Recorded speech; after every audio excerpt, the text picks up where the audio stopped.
première époque. Notre histoire. Oh, notre histoire. Écrin de perles ignorées. Je baise avec amour tes pages vénérées.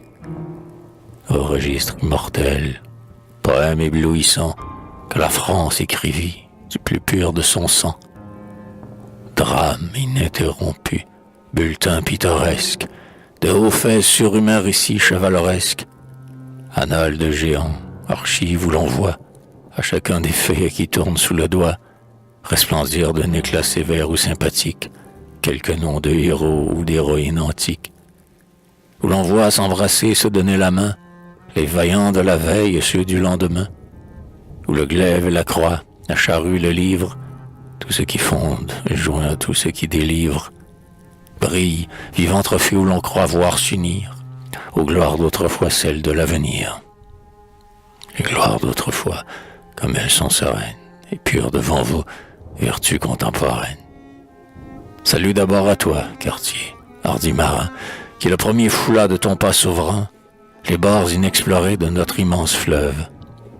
Salut à toi, Champlain, à toi, de Maisonneuve, illustre fondateur des deux fières cités, qui mirent dans nos flots leur rivale beauté.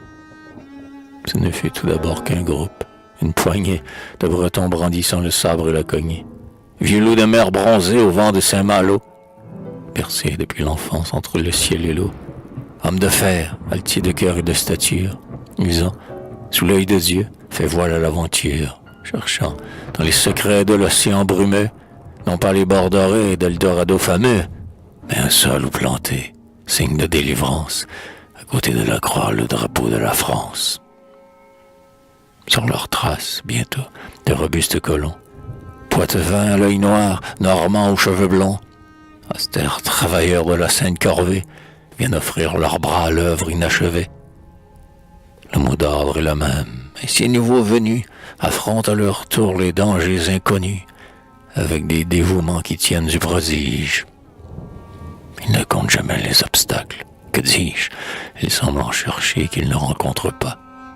En vain de fruits périls naissent-ils sous leurs pas, vainement autour de chaque élément conspire. Ces enfants du sillon fonderont un empire. Et puis, domptant les flots des grands lacs orageux, franchissant la savane et ses marais fangeux, pénétrant jusqu'au fond des forêts centenaires, voici nos découvreurs et nos missionnaires. Apôtres de la France et pionniers de Dieu, après avoir au bruit du monde dit adieu, jusqu'aux confins perdus de l'Occident immense, ils vont de l'avenir jeter l'âpre semence et porter, messager des éternels décrets, au bout de l'univers le flambeau du progrès. Appuyé sur son arc, en son flegme farouche, l'enfant de la forêt, l'amertume à la bouche, un éclair faux au fond de ses regards perçants, en voyant défiler ces étranges passants, embusqués dans les bois ou campés sur les grèves, songe des esprits géants qu'il a vus dans ses rêves. Pour la première fois, il tressaille, il a peur. Il va sortir pourtant de ce calme trompeur. Il bondira, poussant loin son cri de guerre, défendra à pied son sol vierge naguère, et, féroce, sanglant, tomahawk à la main, au pas civilisé barrera le chemin. Bien plus, prêtes toujours à s'égorger entre elles, trouvant l'ancien monde étroit dans leur querelle, pour donner à leur âne un plus vaste champ clos, les vieilles nations ont traversé les flots. Albion, de la Gaule éternelle rivale, Albion contre nous s'allie aux cannibales, et durant tout un siècle, ô mon noble pays, veut ravir la victoire à tes destins trahis. N'importe, sur la vague, au fond des gorges sombres, par les gués, sous les bois, jusque sur les décombres, des villages surpris, combattant corps à corps, avec la solitude et le ciel pour décor, mêlant prêtres ou soldats qu'un même but attire, les lauriers de la gloire aux palmes du martyr, le bataillon est là, toujours ardent et fier. Mais, jaloux aujourd'hui des prouesses d'hier, il ne veut s'arrêter dans sa lutte immortelle, qu'au jour le drapeau de la France nouvelle flottera, libre et calme, étalant dans ses plis, le légitime orgueil des saints devoirs remplis. Et le nombre devait triompher du courage. Un roi lâche, instrument d'un plus lâche entourage, s'attire au parc, au cerf, esclave ou Trianon, plongé dans les horreurs de débauche sans nom, au gré des pompadours jouant comme un atome, le sang de ses soldats et l'honneur du royaume, de nos héros mourants n'entendit pas la voix. Montcalm, hélas, vaincu pour la première fois, tombe au champ du combat, drapé dans sa bannière. Lévis, dernier lutteur de la lutte dernière, arrache encore, vengeant la France et sa fierté, un suprême triomphe à la fatalité. Puis ce fut tout. Au front de nos tours chancelantes, l'étranger arbora ses couleurs insolentes, et notre vieux drapeau, trempé de pleurs amers, ferma son aile blanche et repassa les mers. L'enfant avait donné tout son sang goutte à goutte. On lui fit du calvaire à leur prendre la route. Trompé en son amour, blessé en son orgueil, la pauvre nation sous ses voiles de deuil, les yeux toujours tournés vers la France envolée, perça de souvenirs son âme inconsolée. Il lui fallut vider la coupe des douleurs. Comme dans ses succès, noble dans ses malheurs, elle pleura longtemps, victime résignée.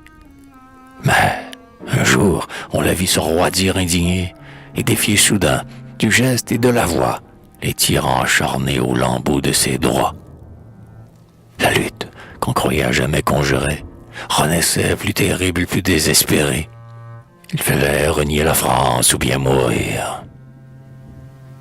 Alors, las de porter le joug et de souffrir, ces rudes paysans, les yeux brûlés de larmes, ces opprimés sans chef, sans ressources, sans armes, osèrent, au grand jour, pour un combat mortel, jeter à l'Angleterre un sublime cartel. Oh Dieu, vous qui jugez et réglez toutes choses, vous qui devez bénir toutes les saintes causes, pourquoi permettez-vous, sinistre dénouement, après cette victoire un tel écrasement? Après cette aube vive, un lendemain si sombre, après ce rêve, hélas, tout cet espoir qui sombre, tant de sang répandu, tant d'innocents punis, pourquoi tant d'échafauds? Pourquoi tant de bannis? Pourquoi? Mais n'est-ce pas la destinée humaine? N'est-ce pas là toujours l'éternel phénomène qui veut que tout s'enfante et vienne dans les pleurs? Le froment n'est du sel qu'on déchire. Les fleurs, les plus douces peut-être, éclosent sur les tombes. L'église après racine au fond des catacombes. Pas une œuvre où le doigt divin s'est fait sentir, qui n'a un peu germé dans le sang d'un martyr. Nos franchises, à nous, viennent du sang des nôtres. Oui, ces persécutés ont été des apôtres. Quoique vaincus, ces preux ont pour toujours planté sur notre jeune sol ton arbre. Ô liberté! Ils furent les soldats de nos droits légitimes, et, morts pour leur pays, ces hommes, les victimes de ces longs jours de deuil pour nous déjà lointains, ont gagné notre cause et scellé nos destins. Et maintenant, paisible en sa course intrépide, voyez cingler là-bas la corvette rapide, toujours le pavillon de France à son grand mât. Elle navigue enfin sous un plus doux climat, une brisade tiédie enfle toutes ses voiles. Sous sa proue, un flot clair jaillit, gerbe d'étoiles, les reflets du printemps argentent ses huniers. Sur sa poupe, au soleil, paisible timonier, car la Concorde enfin a complété son œuvre, consultant l'horizon, veillant à la manœuvre, se prête tour à tour un cordial appui. Les ennemis d'hier, les frères d'aujourd'hui. Deux vaisseaux de haut bord, à la vaste carène, promenant sous les cieux leur majesté sereine, avec son équipage échange, solennel, de moment en moment des signaux fraternels. Du haut de la vigie, un mot s'est crié, « Terre !» Et, sous les étendards de France et d'Angleterre, fiers d'un double blason que rien ne peut ternir, nos marins jettent l'ancre au port de l'avenir.